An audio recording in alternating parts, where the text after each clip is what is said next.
A lot of parents get very stressed out about, am I doing the right thing for my baby? I don't think I'm doing this right. And oh my goodness. Are you okay? Yeah. Okay. Now the next major concern with baby-led weaning is the risk of iron deficiency. This is a concern that we have for all babies after the age of 6 months when their iron stores begin to deplete. Babies between 6 and 12 months of age have enormously high iron requirements, higher than that of an adult male, which surprises a lot of parents.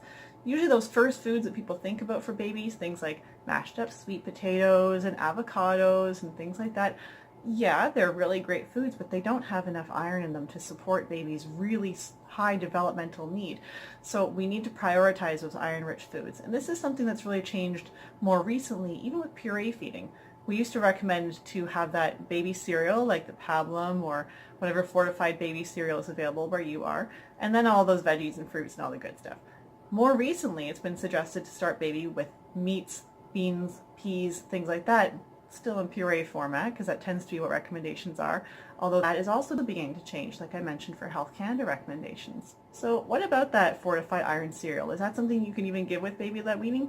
Well, it really depends. Some parents choose to avoid giving it altogether because they feel like they don't want their baby's first foods to be something that comes out of a box. They feel like it's over-processed. And there's also the more recent news that's been coming out about rice and arsenic, and a lot of parents are very, very concerned about that.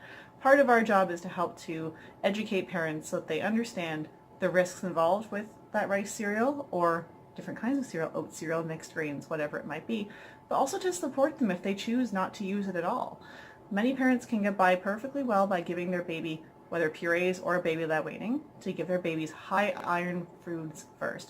So that would include things like meats, eggs, some fish, beans, peas, legumes, tofu. There's lots of iron-rich foods that can fit with baby-led weaning that can be cooked to that soft consistency and given in appropriate shapes. And some will argue as well that that iron-fortified cereal, although it says in the box that 5 tablespoons will meet 100% of iron requirements, it's not very bioavailable. Only about 10% is actually absorbed. So is there really a point in using it when we can give more bioavailable iron through actual food to support baby's growth? And that's really a personal choice. That said, it can be difficult to meet baby's iron requirements with baby-led weaning. It's very, very important for us as dietitians to be able to support our clients to understand that they need to be offering iron-rich foods at least 2 times a day once baby is eating more, and ensure that they understand what foods are high in iron and why it's important to prioritize those foods. There are other ways to optimize the absorption of iron as well. Things like giving vitamin C along with an iron-rich food, so things like a piece of fruit along with their meat, drizzling some lemon juice on top of their veggies. These are really great ways to optimize the iron absorption. And sometimes parents will choose to continue using the iron-fortified cereal, but they might use it in a different way.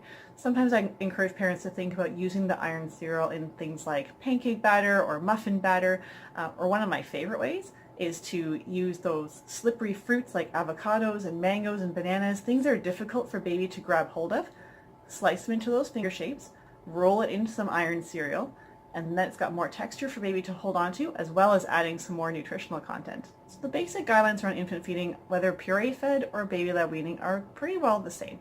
Now prioritize those iron-rich foods, the meats, eggs, legumes, beans, tofu, all those kinds of things I talked about earlier.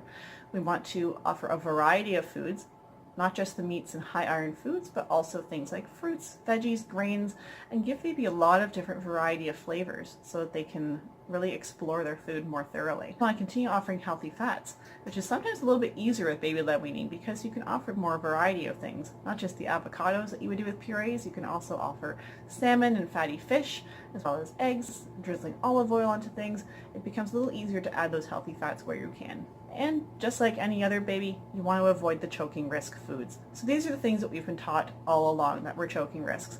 Those hard round shapes that can get caught in the throat easily, like grapes, grape tomatoes, sausages, and hot dogs unless they're sliced lengthwise in half, as well as things that can become easily caught in the throat like popcorn. Some things that people don't often think about are foods that can become globby boluses that are very difficult for babies to manage and to swallow. Think of things like really soft bread that's not toasted that can become very sticky in their mouth. And also things like nut butter, peanut butter on a spoon or really thickly spread onto their toast can be very difficult for babies to manage. A thin layer, no problem. That said, I have heard a lot of parents, because they want to introduce peanut butter earlier on because of the more recent research into allergy risk, that introducing peanuts earlier tends to reduce risk of allergies later.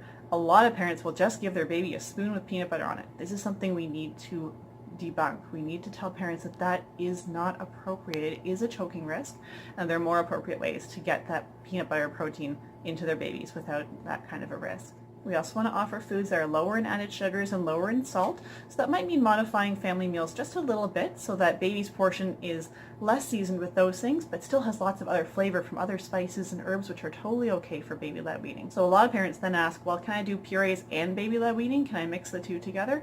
And this is a matter that's up for some serious debate. A lot of parents will say, no, you can't do it. You'll confuse the baby. They won't know what to do. There is some research to suggest that if you're doing both baby-led weaning as well as purees in terms of finger foods and mixing the two together, if the purees are being offered more often, that may increase the choking risk when you do offer the finger foods. That said, I mean, in my opinion, puree is a texture just like any other. We eat purees, we eat applesauce and yogurt and hummus, and these are all pureed foods that can still be offered to babies, but we can do it in a baby-led weaning philosophy kind of a way. So one of my favorite ways is using a preloaded spoon, so putting yogurt on a spoon and leaving it on baby's tray or handing it to them in their hand and let them do the rest of the work. Don't shove it into the baby's mouth. Don't guide it into their mouth. Let them do the rest of the work to explore. Let them touch. Let them stick it in their hair if that's what they want to do. And that's perfectly okay. They'll get there.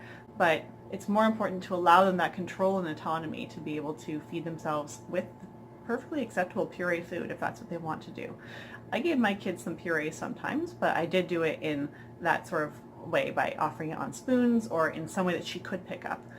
Sometimes parents will also use purees on a slice of toast or on baby mums, those rice rusks that are often very popular for teething, or on some other kind of vehicle that baby can pick up and get to their mouth.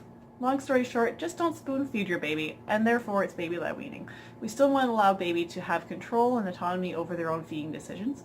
The most important thing with baby-led weaning is to trust your baby, and this for me was the absolute hardest lesson of all, was learning that I needed to trust that she's going to make mistakes, she's going to throw things on the floor, she's going to not know what to do with things, she's going to gag sometimes. It's all going to work out okay. That she's going to get what she needs, she's going to understand what she needs, and I needed to trust that she could develop that relationship with food. So how can you support parents who want to do baby-led weaning? First and most important is to do your own research. Understand what baby-led weaning is and what it isn't.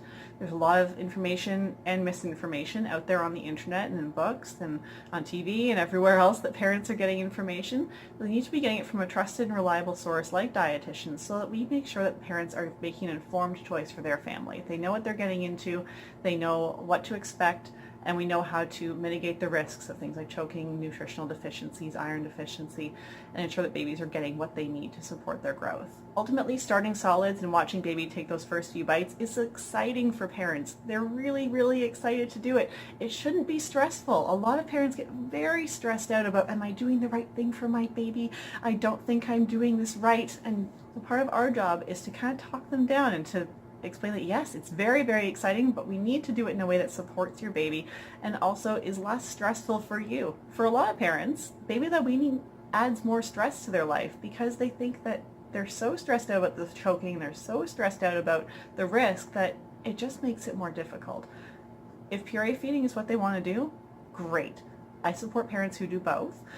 That said, I do very much encourage that baby-led philosophy of letting baby have control and letting baby listen to their own hunger and satiety cues, because I feel like that's more important than the actual physical food.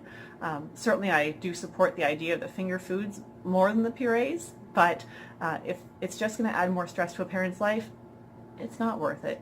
Heck, we all ate purees and we turned out okay. We also want to encourage mom and baby to breastfeed for as long as they're both comfortable doing. The World Health Organization recommends breastfeeding up till age 2 and beyond if that's what baby and mom choose to do, and that's perfectly okay. We do want to encourage exclusive breastfeeding until about 6 months of age, and then continue breastfeeding on demand as long as baby and mom want. And lastly, as I said, Very important for us to do our research and to know where to get other information. This isn't something that we learn in school very often anyway. I sure didn't learn it in school. So it's very important for us to reach out to our larger dietitian community and understand not only what our clients are asking for, but also maybe we need to refer on to somebody who is more knowledgeable, and that's perfectly okay and professional to do. Well, let's wrap up. I have an extra little helper who joined me. Can you say hi? Hi. This is Veronica. She's my daughter. She shows up a lot on my YouTube channel and on my Instagram as well, so please follow me as well. I'll give Kim my information to post in the description box below. I just wanted to close off by introducing you to the Baby-Led Weaning Network of Dietitians. This is a network that I belong to that incorporates a lot of the research about baby-led weaning and does a lot of continuing education opportunities. It's a network of dietitians all over the world. We have dietitians in Canada, the United States, Europe, Asia, and all over the place who are, thank you, honey, a sticker, who are offering workshops to parents as well as doing all kinds of other educational opportunities for parents to support them in introducing solids with baby-led weaning. So if you are interested in more information about the network or about what the network does, I'll put the description for that below as well. It's run by a dietitian in Montreal who is very, very responsive with questions via email. So if you do have more questions about baby-led weaning, you want more information about the research, or if you want more information about the network itself, oh my goodness. Are you okay? Yeah. Okay. So if you are interested in more information about baby-led weaning or about the Baby-Led Weaning Network of Dietitians, I'll leave the link for that below as well. Or feel free to leave comments here and I'll keep watch over the comments that people leave onto this video. We're playing stickers. I know. Can we say bye?